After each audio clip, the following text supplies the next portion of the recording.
Hi, Steve here, rollingmotivation.com. So, this time I'm doing a little recorded sort of message. I'm going to overlay it with a picture just because setting it up with a video camera and all that stuff, honestly, my hair looks awesome. I just got it clipped here in Victoria by my buddy Blake, but I don't really want to put a video out today and set up the stand and all that kind of stuff. So, what I want to talk to you about is doubt and haters. And not that this story that I'm talking about is generally about someone that hates, it's just more or less about self-doubt and how you can let other people's opinion seep in and change who you are or what you're about. I was sitting at a or was sitting waiting to get my haircut today, just after I'd got a coffee and I'd worked out this morning. I've already sent some emails and done some stuff for my own brand for Rolling Motivation because most of you, I'm not sure if you know, but I no longer work for Tom Harris Cellular. I am parted ways with them because of their business decisions, which is fine, all amicable and great. And I just want to get in a position where I'm doing some more social media and building my own stuff, and I'm working on some different projects. So, what does all this mean? Because you're like, well, what's the point of all this crap that you just talked about? Well, here it is. This whole time, now that I've been working on all this stuff, I've got all these ideas and I'm implementing all these things, and I've got all this support from all these people around me. But the things that I do on a daily basis aren't making me any money necessarily. They're making me a bit of money here and there. Things are starting out. I know there's prospects in the future, but how do you stay motivated? Well, I mean, that's what my whole website is about, is how to stay motivated. Tips to how to stay motivated, how to stay focused on your goals, all those kind of different things. So, what's the other side of that? Well, you have to take other people's opinions and realize that that's just what they are. Is they're other people's opinions.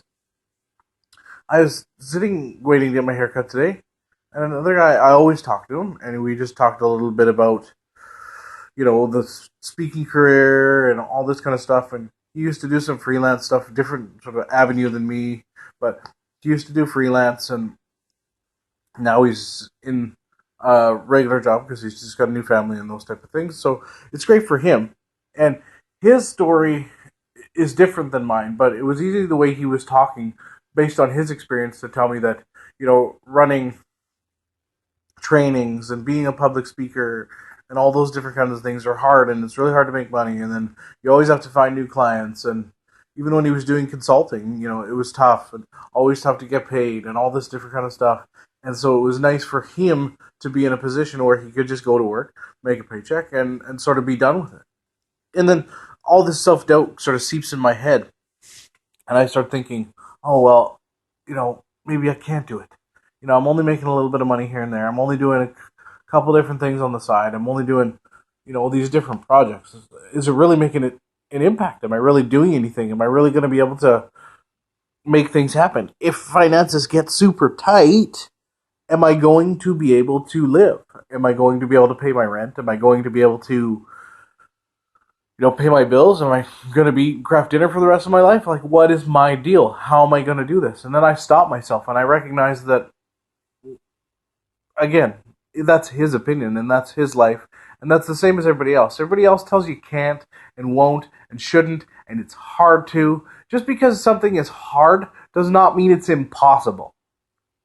And just because something is different doesn't mean it can't be done. Arnold Schwarzenegger always says he loved being the first one to do something. He loved the fact that when he saw something that says, no one else has ever done that before. He loved that because he could be the first one to do it. Richard Bandler, first guy to run the 4-minute mile, 1956, I believe it was. Oh, no one can run the 4-minute mile. It's not possible. Runs the mile in 4 minutes, and now you've got high school kids doing it because someone did it before. The Wright brothers, they were the first ones to say that man was going to be able to fly. And all these haters and all these people talk about, you have to see it before you believe it. Well, I believe it before I see it. And I know Rolling Motivation is going to be a success, and I know the people around me are going to be a success. And everybody thinks I do this for me, and I do this for this big empire, and I do this for my name on the side of a building. I will grant you some honesty, and I will tell you that I would love my brand to be big enough to have my name up in lights. But ultimately, it's simply about doing more for other people and changing the world in a positive way. And the only way I'm going to be able to do that is to believe in myself and stop believing other people's stories. And I hope that for you. I want you to understand that not every day you're going to do enough. You're going to be your worst critic. You're going to do some things that in the long run you're going to look back and go, oh, they actually did help. But today, they might not have felt like they did anything because you're not getting that direct result. You're not getting that instant gratification that, honestly, everybody thinks about in society. So think about that the next time you set a goal and the next time you want to run something or do something different.